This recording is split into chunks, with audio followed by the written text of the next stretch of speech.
top stars from Hollywood and from all over the world to entertain you on a giant screen with a few colorful motion pictures you've been hearing about and reading It's about. showtime, folks. Enjoy the show. We're delighted to have you with us. They're driving theater. You'll find something to please you to add to your evening's enjoyment. Is pleased to bring you our feature presentation.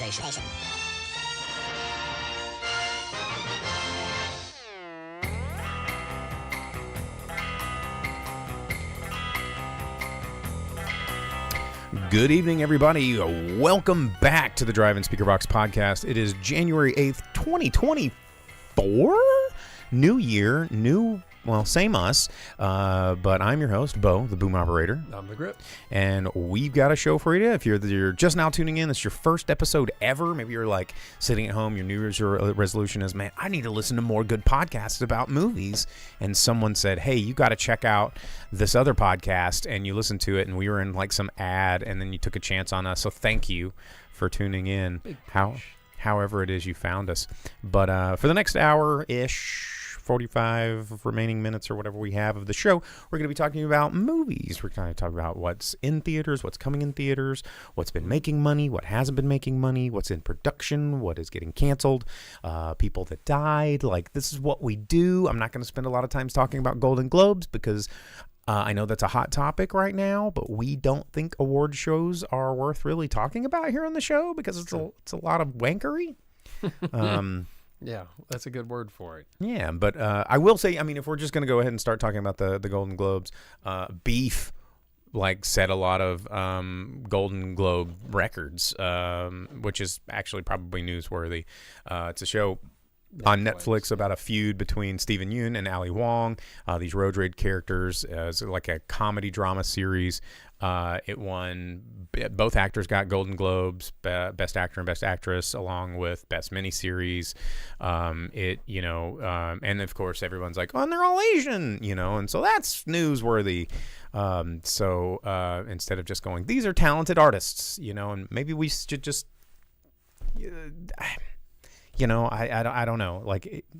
If you listen to the show a lot, you know that we are all about equality and making sure that there's inclusion. But when you heavy hand something and make something a deal, it feels really awkward and feels like you're just riding the opposite spectrum. Yeah, that was one of the things I saw because the news today was, of course, just filled with Golden Globe nonsense.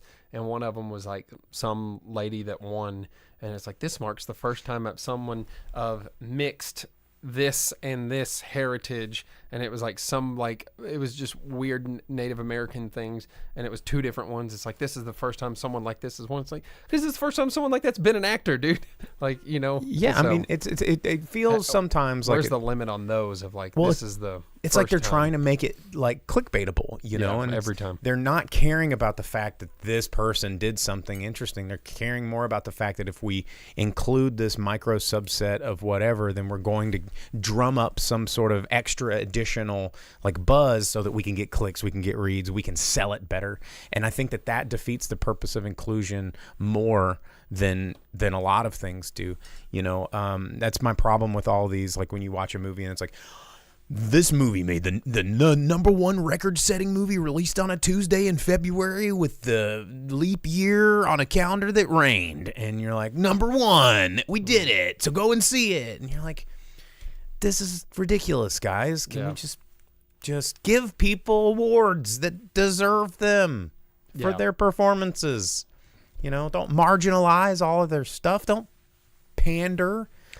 One thing that was cool, talking Asian things being awarded at Golden Globe, was that Boy and the Heron won one. Heck yeah, it did. And it was the first time that an anime ever got anything, because of course it has to be a first type thing. But I think it was cool that it did win for best animated or whatever on that, just because seeing Ghibli be recognized alongside of Disney or Minion Studio, what is it? DreamWorks. Yeah. Things like that. So it's good. But award shows are still bumkus, in my opinion. So, that happened. Other stuff that happened in the news. let's see. There was something I saw I was going to mention. Aquaman officially surpassed The Flash at the box office. I didn't know that was an achievement. But, I mean, that's what they're saying. Is like, but is that enough? Does it matter? Who cares? Ooh, that means that since it kicked the hell out of Marvel's on its like first week, that Marvel's did that much worse than Flash.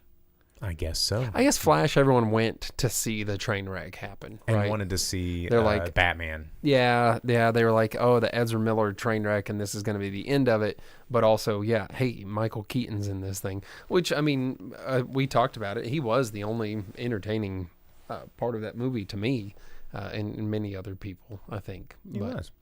Going back to the comments, I wanted to address something that somebody said. Someone asked, if you're listening to this on an audio version of a podcast, you're not seeing us. Duh, that's how podcasts work. But the show is recorded live and streamed live every Monday night at 8 o'clock Central Standard Time on Facebook, YouTube, and Twitch. And someone's like, is it cold in the studio? Yeah. Because it is cold. We're expecting inclement weather probably late tonight, early in the morning. But we're both wearing coats. Mine, you keep hearing... I'm just going to establish this noise. This is my jacket, and we're both wearing layers. So if you hear that noise in the mic, it's our jackets. We're moving. We're moving creatures. So there you go. What else? Netflix Stranger Things 5 finally started as production. Finally. Wasn't 4 like just out? Its memes like barely disappeared from these the kids internet. are going to be 30 before they're out of high school or junior high or whatever the hell grade they're supposed to be in the show. So they really got to step. If they're going to keep making seasons of this, they got to start churning this crap out. Oh, they don't age with the show. Like the show is one of those where it keeps them. Well, yeah, because all this stuff is happening pretty quickly. I see. Yeah. Maybe they should have filmed it all consecutively after they knew it was going to be as successful as The it Big is. Bang. Yeah. A lot of people talking about Mean Girls, the musical, coming out. Predictions that it's going to be the first big box office hit of 2024, which, again, going back to what we were talking about, stupid achievements. If it's the only movie that comes out in 2024 that's like... So far, the 2 weeks of this year have had 0 big box office movies. hit. So, yeah, I mean, yeah, it could be. Also, on a sadder note, Cindy Morgan, who was in Tron and Caddyshack, died this week at age 69. You didn't have a humongous, stellar career, but was in some pretty iconic movies like Tron and Caddyshack. The guy that played Hutch in Starsky and Hutch passed away, too. No, not Hutch. I don't remember who that was, but no. Eggshell 2010 says, hi, chat. Hello. Over on Twitch. If you are joining us on Twitch, it's a lot of fun. What kind of news did you have written down on your thing there, Jake? Well, I already covered The Boy and the Heron winning, but talking animated things, the How to Train Your Dragon going from animated to live action continues to gain its cast, and they've actually got Gerard Butler on board to redo his role as the leader of the Vikings and the father of Hiccup. So he's the very first one of the voice actors from the series to be cast as a character in the live action. So I hope that trend continues because I want to see Craig Ferguson on screen. Mm-hmm. They can't do Billy Connolly anymore, unfortunately. That's a bummer there. But Craig Ferguson and Gerard Butler on there would be great. Some roles they can't do, Hiccup can't be done by crap, I had his name too. Talking about Jay Baruchel? Yeah, Jay Baruchel. Yeah, because Jay Baruchel's an adult, and Hiccup is a child in the first movie. But he always kind of sounds like a teenager, though. Yeah, his voice. Yeah, you can do the voice work and stuff. But anyhow, that's kind of cool. Speaking of voice work, Velvet Santa on Twitch wanted to know what happened to Billy Connolly. He passed away. Yeah, kind of hard to do stuff when you're dead. Yep, a couple of years ago. And then talking animated things and voiceovers, there was a clip released by Screen Rant. They got an exclusive release of Crisis on Infinite Earths Part 1, which is going to be the new DC animated movie. DC animated movies tend to always be pretty good. Excited about that. It has returning voice actors Zachary Quinto and Jensen Ackles and Matt Bomer. They're DC voiceover dudes. Quinto's going to reprise being Lex Luthor that he's done before. Matt Bomer's going to be the Flash, which he's done before, and Jensen Ackles is going to continue to be Batman.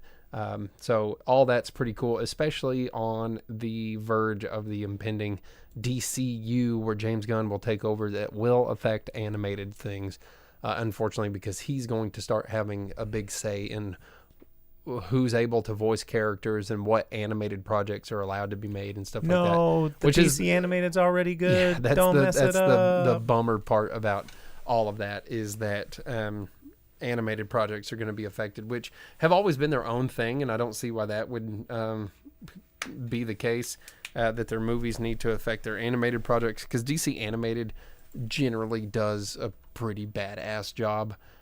So hopefully that won't change. But what are we looking at when Billy Connolly died? Velvet Santa says he didn't die. You said he did die. I guess he didn't die. Did he not? There's Yeah. no way. He's 81. Dude, what?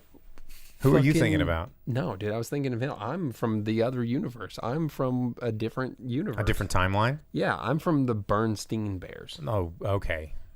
Not the Stain. Not the Berenstain Bears. I'm from the Bernstein. And Billy Connolly died then. Yes. Yeah, he was Okay. in my universe. Sean Connery's dead, as Dina says. Somebody died. No, dude. Who are you thinking about? Dude, Billy Connolly, 100%. I've watched tribute videos to him on YouTube. It doesn't matter. Well, maybe Billy Connolly can come back then, even though he's a million years old then.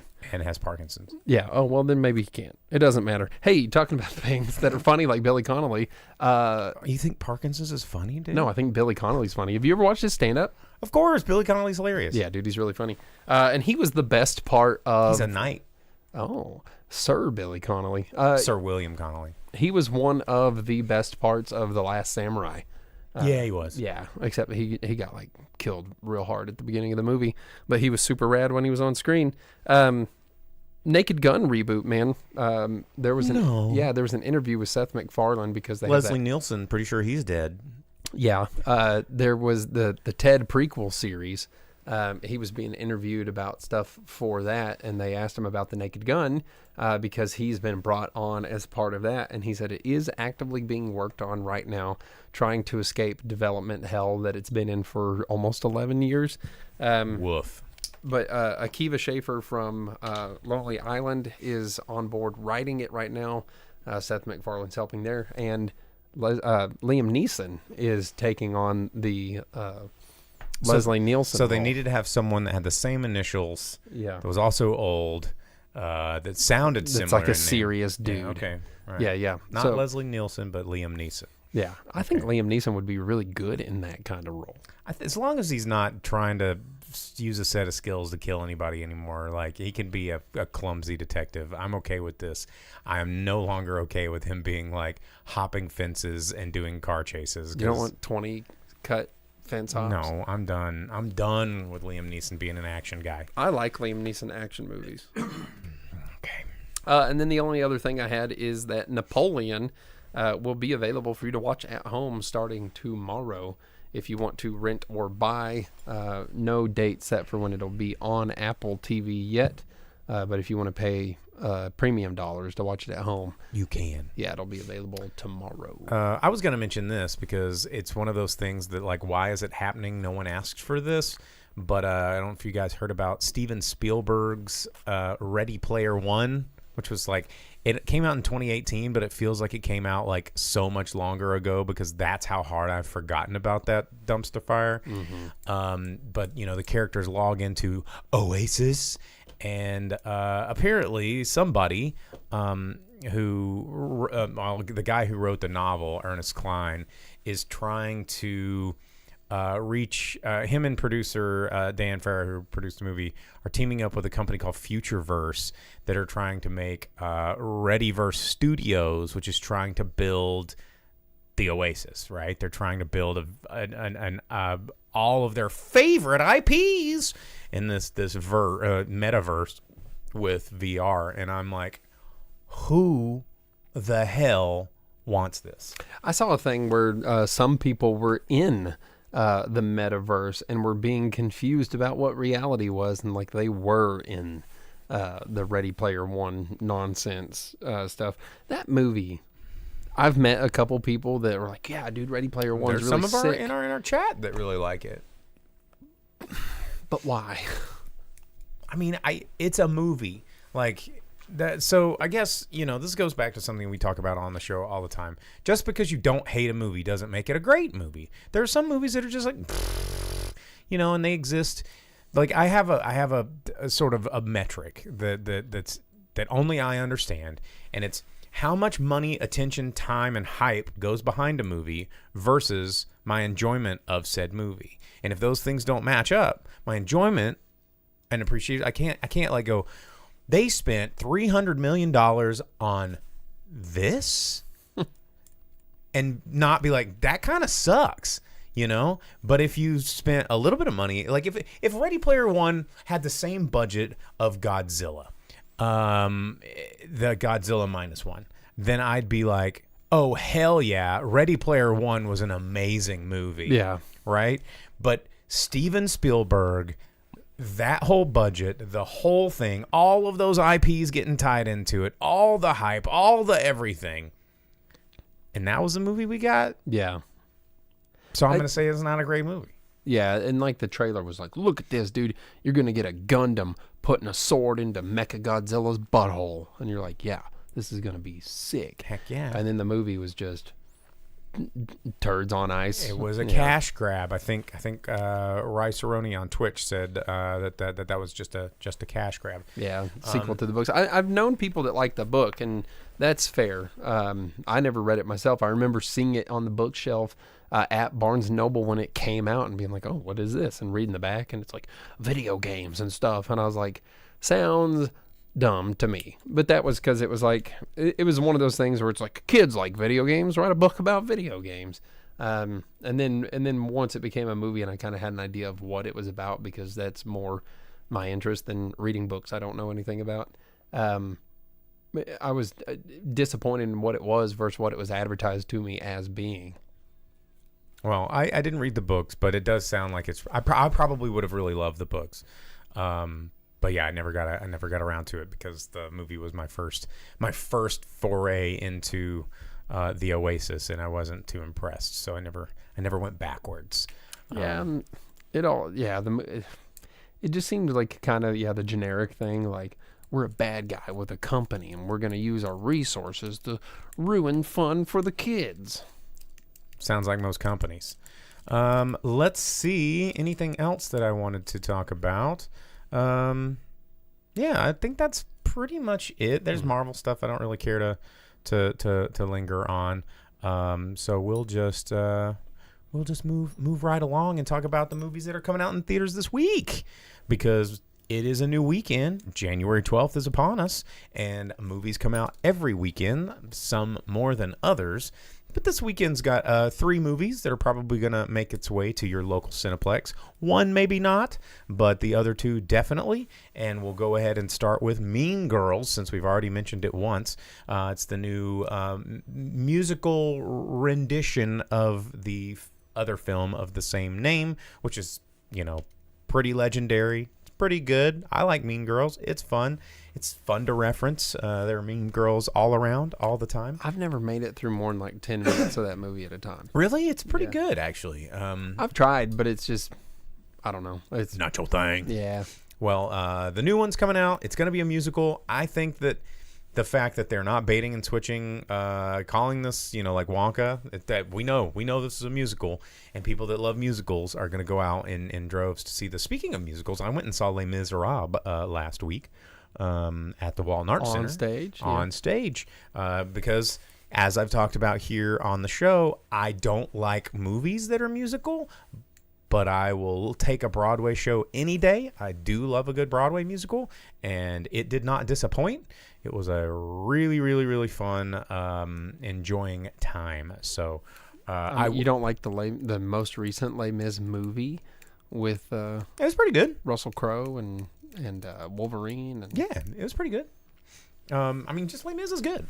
Like, no matter how you break it down, Les Mis is pretty good. So yeah. Anyway, Mean Girls, coming out, written by Tina Fey, and yeah, it's probably going to make a lot of money. Also coming out in theaters this week is one that Jake, I think, was just talking about the other day. And I would, you know what I would normally show the trailer up here like I've been doing, but we got flagged for showing trailers. And I don't know how all these other fucking channels show trailers. How can you get in trouble for showing an advertisement? That's what I'm saying. But they're like, so the video last week, it can't be monetized on YouTube. They're not removing it. We just can't be monetized, which means like we don't get any ad revenue or anything from. How did they police the picture-in-picture? Dude, I don't know.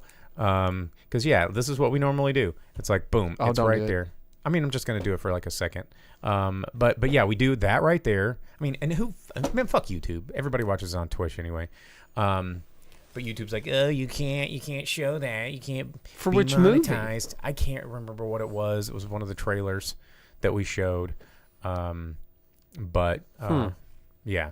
Anyway, coming out, The Beekeeper. So this is from David Ayer. It's written by Kurt Wimmer. It's about this one man's brutal campaign for vengeance, taking on national stakes after he's revealed to be a former operative of a powerful and clandestine organization known as Beekeepers. And of course, it is the one, the only, Jason Statham.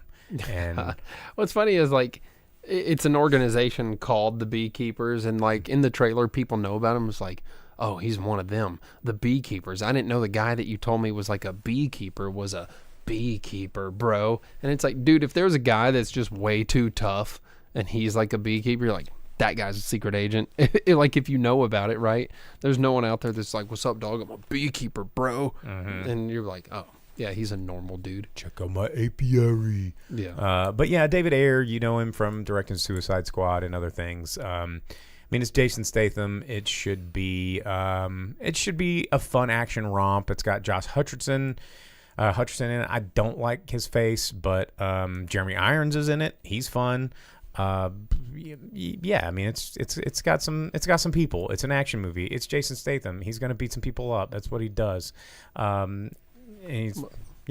Talking Josh Hutcherson, one thing too, he was recently interviewed and said that they are already working on Five Nights at Freddy's 2. Yes, they are. They're fast tracking it, in fact. Yeah, because it was the most successful movie that who made it? A24 or Blumhouse? Blumhouse. Yeah, it was like their most financially successful movie they had ever made. So good on Five Nights at Freddy's. Yep. So Beekeeper coming out in theaters this weekend. Also coming out in theaters, I'm hoping that it'll get an expanded release. I think it's just getting maybe an extended release, which is in between limited and expanded. But it's called The Book of Clarence. It's written and directed by James Samuel. It's starring Lakeith Stanfield, who I really like. And it's got Omar Sy's in it, and he's really great. If you've been following his career, he's starting to be in a lot of like new movies lately. James McAvoy, David Oyelowo, Alfred Woodard. I mean, it's got Benedict Cumberbatch. I mean, just all the up and comers. It is all of these up and comers. Anna Diop is in it. Like this looks really fun, and it's basically kind of taking place in biblical times. Clarence is captivated by the power of the rising Messiah and kind of risks everything to carve a path of his own divine existence. And I think it looks really good. I want to see it, and I really, really, really like Lakeith Stanfield's comedic delivery. I think he's a very talented, like able to ride the balance of being a dramatic actor but having the pacing of a comedian, and when he's in a lead role, especially a comedy role, I think it's probably going to be pretty good. So I'm excited about this one. This is the one I want to see. Wasn't he in the one where he's like a telemarketer? Yes, the if you had not just said it, I would have told you the it's like something or I'm sorry to disturb you or something like that. Yeah, something like that. But yeah, he was great in that, where everybody at the end had like the horse heads and came out, and it was. Yeah, I remember you watched it. Sorry to bother you. That's what it was. I really enjoyed that movie. I thought it was a lot of fun. But yeah, that's what's coming out in theaters this week. Soul, actually, from Disney Pixar, is getting a re-release this week as well. So something that Disney Plus is going to experiment with in 2024 is taking some of these movies, doing some re-release ones, or some of the ones that were just on Disney Plus exclusive, giving them a theatrical, a small theatrical window to kind of like earn some box office revenue, which could be cool for those movies that you want to see. So Soul.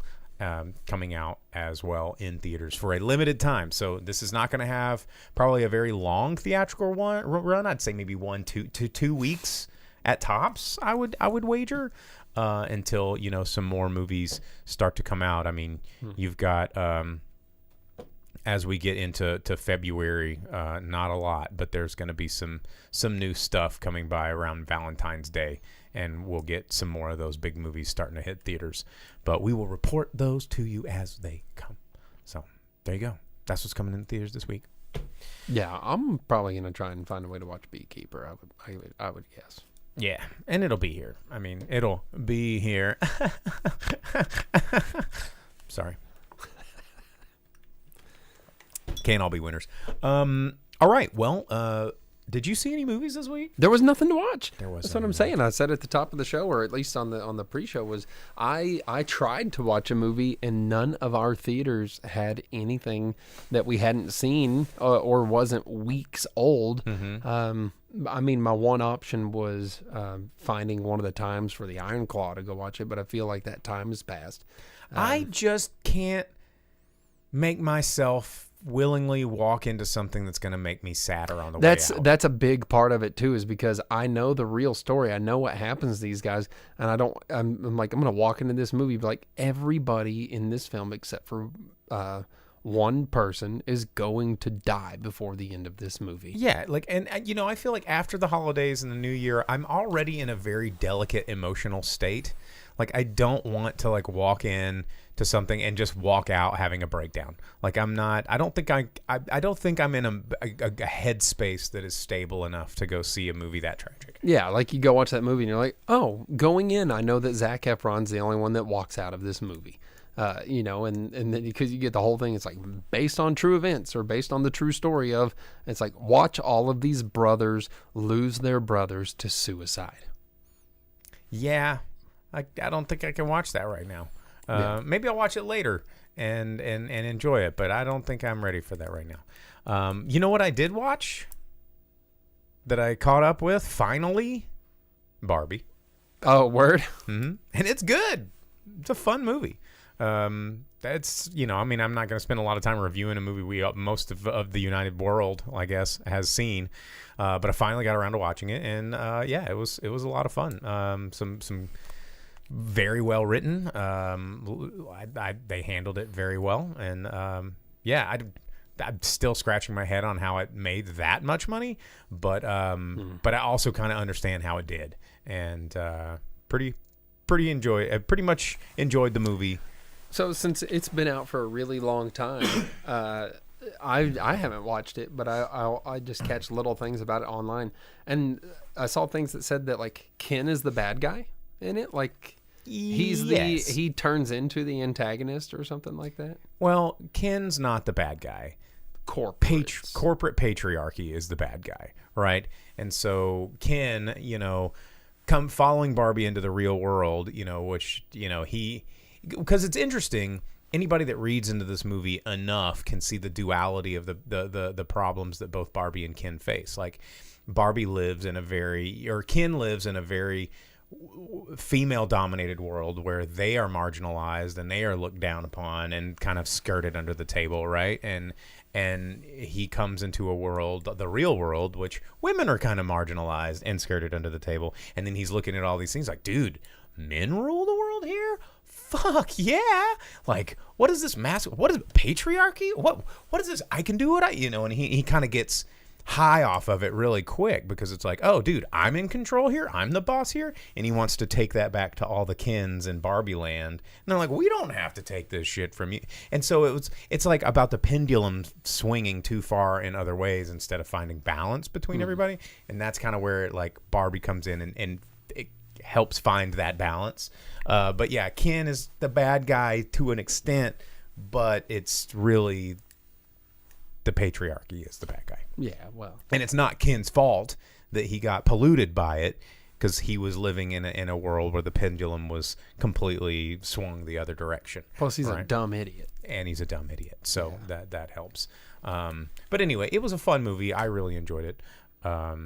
Stephen Wright. It took me a long enough time to see it, but glad I finally did. Also got caught up on Reacher season 2. There is a new episode I think that comes out this week. Yeah, so some people were telling me yesterday that it's being released episode by episode, because I've only got 3 or 4 in, because I watch it when I can, and I was like, well, crap. I'm glad that I got put on a pause, because if I would have reached the end of it, and known that I have to wait for more episodes. The episode that I stopped on was pissed me off, because I was like, it's one of those episodes where you have to just keep going, even if it's 3 a.m. You're like, nope, got to go to the next one. Yeah. And they're like, well, you can't, not until Thursday, butthole. And I'm like, all right, thanks, great. And I was worried because I thought it was going to be like Invincible season 2, where they're like, we're going to do season 2 in 3 episode chunks over 17 years.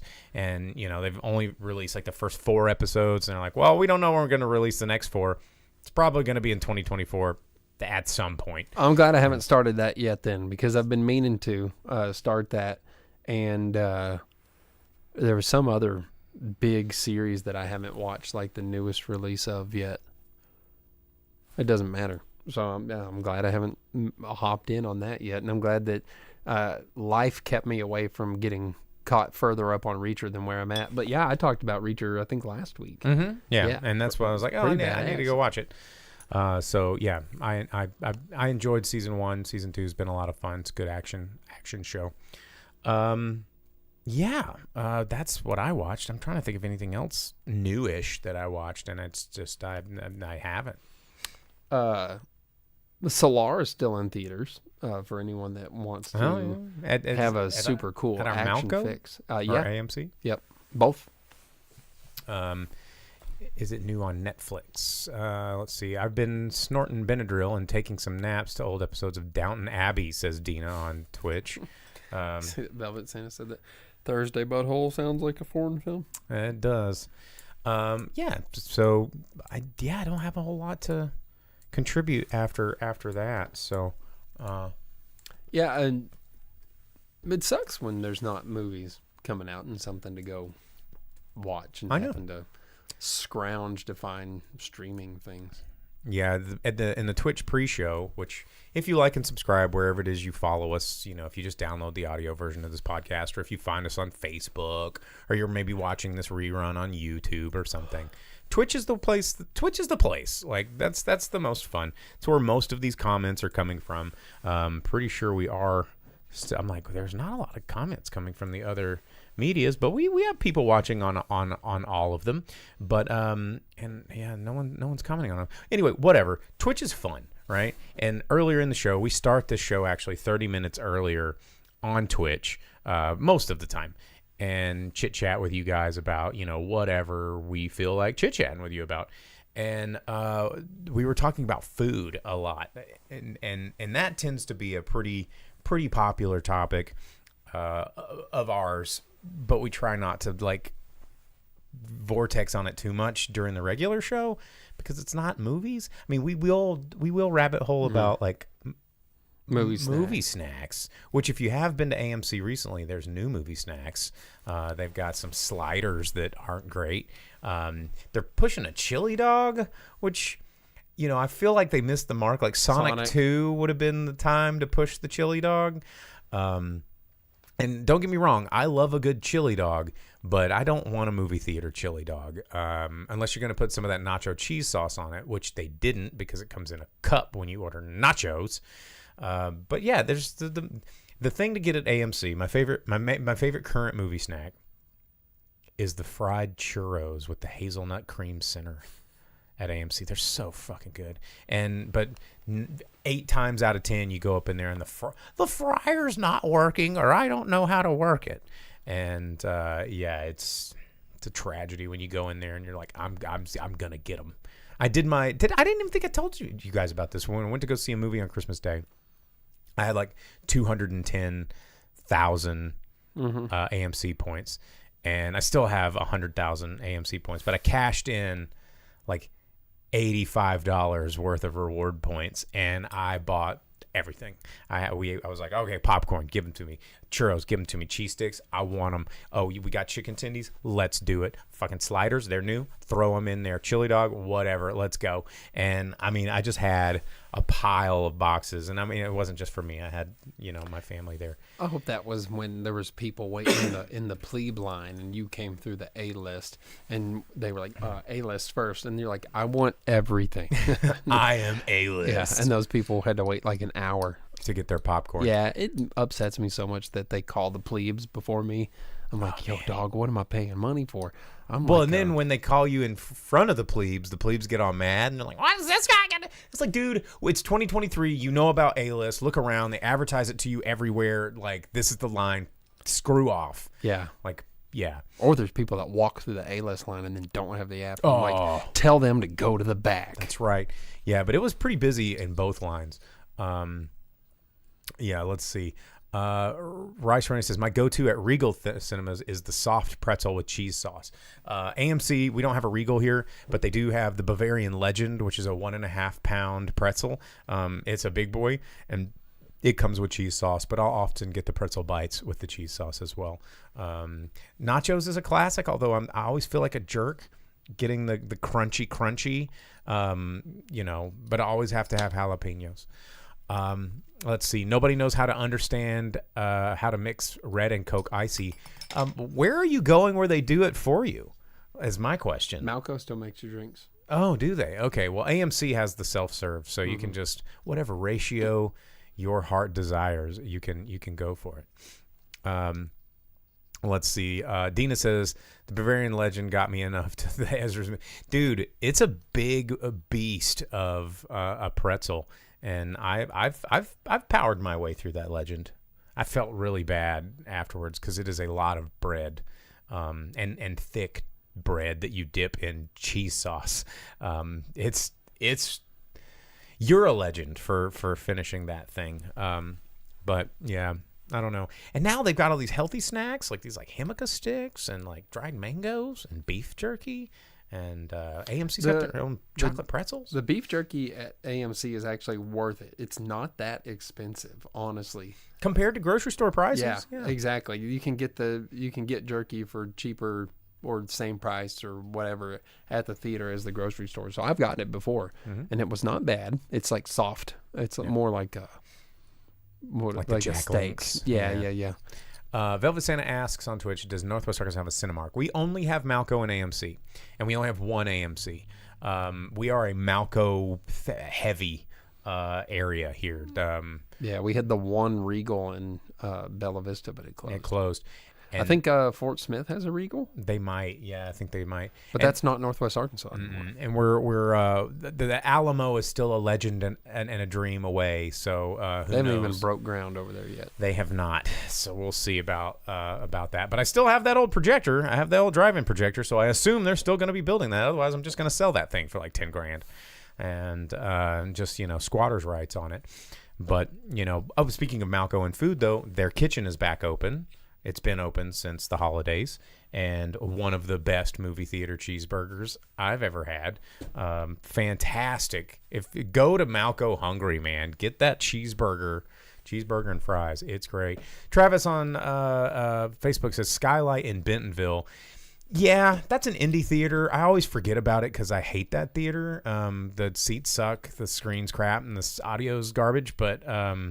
and it's in Bentonville. The only reason Skylight actually exists, and I'm sorry, Festival is the Bentonville Film Festival was like happening in Bentonville, and they didn't even have a theater in Bentonville. So like we have to do something. So they made the Skylight Theater, and it continues to operate. I'm sorry to anybody that owns, operates, works at, employed by, or related to someone who's involved in Skylight. I just don't think it's a great theater because if you're going to be an indie theater, lean into it. Be an indie theater. Don't be an indie theater that just shows all the same big crap that AMC and Malco does on lesser of a screen. I will sacrifice theater experience for getting to see something that I can't see anywhere else, but I'm not going to go pay the same amount of money to go see, 3 Aquaman 2 in a cruddy theater. You know what I'm saying? So Yeah, I mean, that's why we would go to AMC or Razorback instead of going to Pinnacle Hills, where it's still the old style seats and everything, if it can be helped. Also, our AMC is not a great theater because they, for years, have had the same masking issues and dangling parts and fuzzy speakers, and they don't do anything about it. And every time I'm like, hey, can you get that piece of masking out from dangling up there? Oh, we don't have a ladder long enough, dude. So we're just a movie theater. Yeah. Now, I will say Theater 11. I like Theater 11. Theater 10. Theater 1's okay. But yeah, there's some bad ones. Rachbo says Pinnacle. That's a blast from the past coming into the comments there. Pinnacle says, is Pinnacle old style? What's new style? So Pinnacle has the stadium seating where it's like tall and you just have like the seats that kind of like have a little bit of flex to them with the folding cushion. Are you talking about like Pinnacle Hills or the old Malco Town Cinema? Both are like that. Gotcha. Yeah, I haven't been to the Pinnacle Hills in a while. Yeah, both of the Rogers theaters are like that. Instead of having recliners or like Razorback Malco did with they kept that cinema or the stadium seating because their floors were already like that, but they made it where it was rows of nicer chairs and you have like a wall that blocks people in front of you, which actually is really nice if someone's like on their phone in front of you. You because don't get it. You don't often see Although, those people. You can't, like, sometimes you, especially if you're watching a movie that has subtitles or, something like that, sometimes you can't see over the lip to see some of the subtitles. I don't have that because problem. you're tall. Rachel on Twitch says, I only go to Malco Pinnacle, so I didn't know there's check out Malco in Fayetteville. It's a great theater. And it's a big difference. And they have an IMAX screen. Well, it's IMAX, but it's as close as we're going to get. Yeah. If you do like to sit in the top row, like I like to do a lot of the time so that I have room or don't sit next to people, the Razorback, the seats in the top row don't go back as far as the seats in the other rows. Pro tips. Velvet Santa on Twitch asks an interesting question, and I've got an interesting answer. He goes, are you guys doing anything special for our 1000th episode? And it's coming up in a few weeks, but it's not necessarily the official 1000th episode of Driving Speakerbacks. That has long passed. It's the 1000th episode that I've probably recorded and put out into the world. For a long time, this was just on, the radio, and it didn't. It was just a weekly radio show. So I talked to someone the other day and told them that we were doing this and stuff. I was like, yeah, we used to do it on FM, and he's like, at the college. And they're like, yeah. And he's like, dude, I used to listen to you guys all the time. Yep. But yeah, I don't know. I mean, maybe we'll have a party hat or something, or a whistle or a balloon or something in here. I don't know. I haven't really. Yeah. All right. 1000th episode. Anyway, you know what sucks? Marvel. Yeah. But yeah, 1000th episode. That's pretty cool. I know a lot of podcasts and streaming media people never make it this far. And a lot of them never make it this far and have quadruple the success that we have. So it's a weird milestone knowing that, one solitary confetti leaf that falls. There it goes. It's a kind of a bittersweet thing because, you do something for so long that you watch other people get extremely successful at. And I do know, I try to continue to talk to myself about it and not get upset that we're not famous content creators or anything. Mainly because I know that if we both put more effort into this show instead of just kind of showing up a couple hours a week and being like, what's up, ding dongs? We might get more traction, but this is what fits into our lifestyle and this is what fits into our schedule. And so I can't be mad about the constant hustle. We don't have another person in the studio here editing. We don't have a social media coordinator. A lot of these people that you watch online do. Yeah. This is their full-time job. They invest a lot of budget. And I mean, granted, this does cost me about $500 or $600 a month to produce. But it's a passion project. And I think if, it is what it is, and it will keep persisting through time as long as it's fun and enjoyable for us. And I'm not trying to get rich or famous doing this. Trying to get rich and famous doing other things, but this is just a fun side project. So there you go. That's the explanation about the 1000th episode. And maybe we'll take a trip down memory lane and listen to clips from old episodes for like 2 seconds, and it'll be we'll laugh because maybe I should have put like Vince or somebody on it who was our Twitch mod, who's back, by the way, and have him, because he was going through all of these old episodes and listening to them, and so was Velvet Santa for that matter. They both go through these old episodes and find clips of predictions that we've made that have now come true because we made them so long ago. Someone said something about getting the whiteboard up. We need to have like the whiteboard, or the 2-second clips from previous episodes would be funny. It's just like butt farts, triple titties, just weird. It would be like a clip show of just that, you know. Yeah. But anyway, 1000th episode, it's coming up. This is what, like 995 or 994. Something like that. So, it's going to be like a Svengoolie hour, says Dina on Twitch. So, is it not already sometimes? I mean, kind of. We just don't have the makeup. We could wear corpse paint or something like that, and it'd be fun. Okay. Well, you want to do the box office roundup? We only got like 10 minutes left.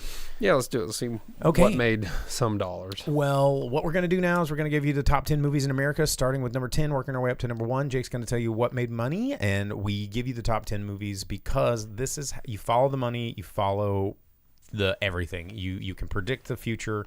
You can discover what's going to get a sequel, what's going to make toys. Like it is everything. And as Velvet Santa says, he wants the goodie box will happen at the end, the last bit of the show. Okay, all right.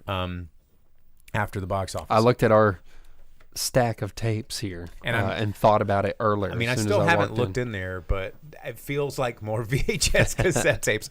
Well, hey, you said at least 4 people own VHS tapes of our podcast in the Little Rock area. So number 10, take it away, Jake. Yeah, number 10, in a week of nothing, Poor Things climbing up from the 12 spot to be in the top 10. $1.9 million brought in by it, bringing its 5-week release total up to $14 million. It's only in 750 theaters, having lost only 50 theaters in the past week. So I didn't see it here. I kind of wanted to watch this movie. Yeah, I haven't seen it listed for us, but I keep seeing good things about it online. Mm-hmm. Everyone keeps saying they're happy about it. And then coming in at number 9, Ferrari, $2.45 million brought in by that one, and it's 2 weeks out. It's brought in about $16 million. Not bad for something that didn't have a whole hell of a lot of advertising. Which we didn't get the Rally movie that we talked about, the Lancia versus. Oh yeah. We didn't get that at all anywhere. So I really wanted to see it. It's not even in the top 15 that I can see, so I don't think that anywhere got that movie. Then coming in just above that one at number 8, Iron Claw, staying in the top 10, brought in just shy of $4 million this past week, and its 3rd week out, bringing in about $24.5 million for A24. And then at number 7, Color Purple, the musical, in its 2nd week out from WB, brought them $4.6 million, bringing its total up to $54.5 so far. Had a strong Christmas open, and it looks like that was it, maybe. Oof. It's weird that so many like musicals are out right now. So there's a lot of competition in that musical department, either out or coming out soon.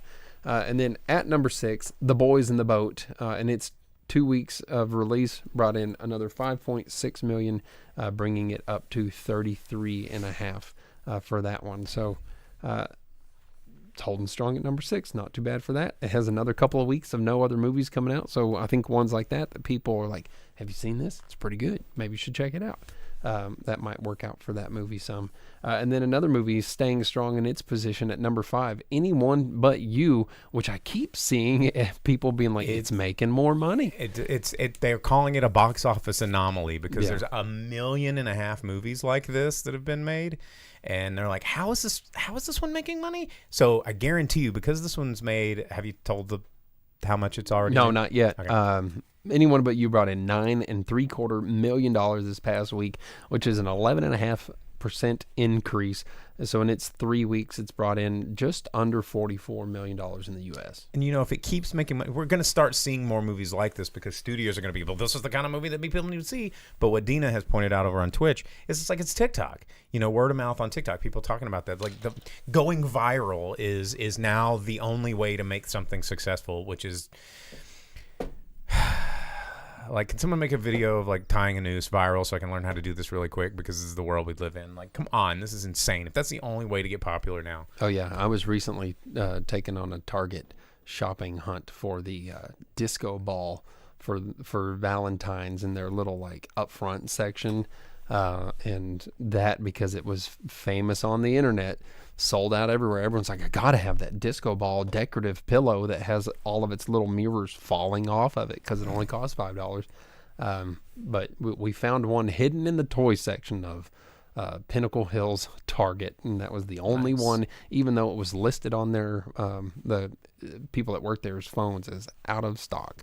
So someone lost it in the toy section, and we picked it up. Score. So internet does weird things, like Barbenheimer's success. You were talking about why did so many people watch it? Internet. Yeah. And then above The Boys in the, we talked about Anyone But You.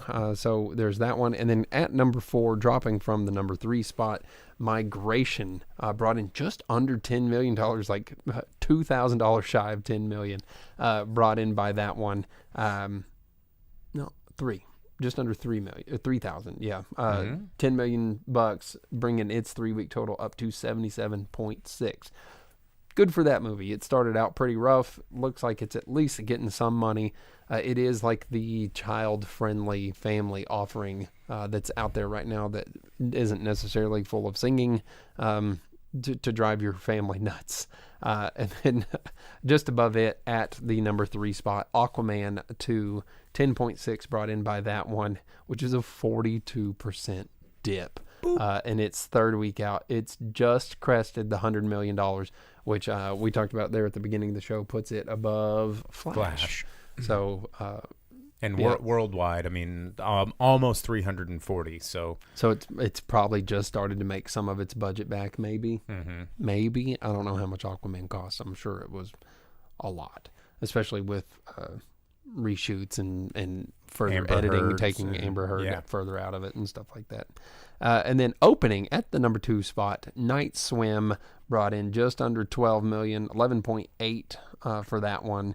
It's only in 3,200 theaters. I would expected it to be in everywhere, but in its first week out, brought in $12 million bucks. not bad. It's horror Not movies. bad Horror for movies that do one. that.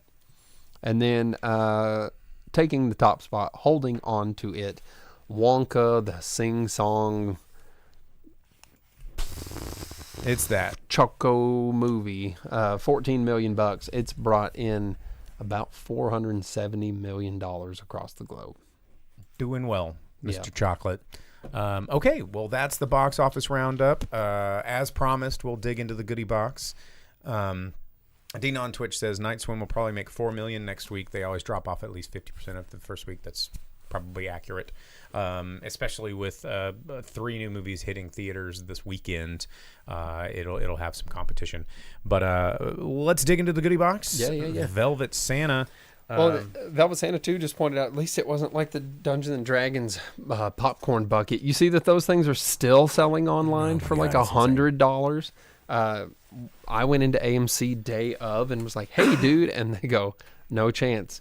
There's a gaming store next door. They're gone. And I was like, cool. Whack. So I reached into the goodie box.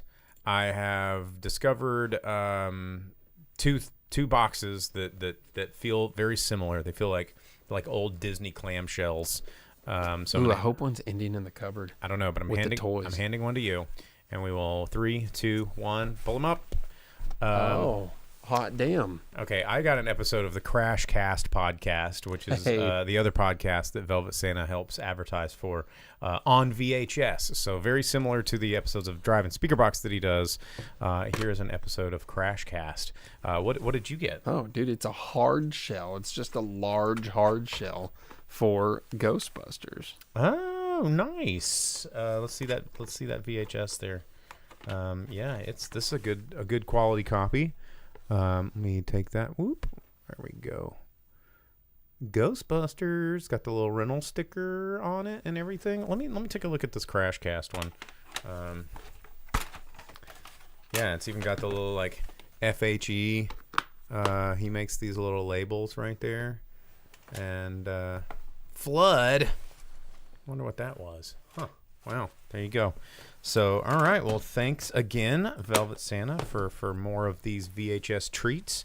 Am I wrong, or do they have a VHS of us in their studio too? I think I saw. They do, yeah. I think Sam held him at gunpoint and was like, "You have to put this in the studio." So, all right. Well, thanks again.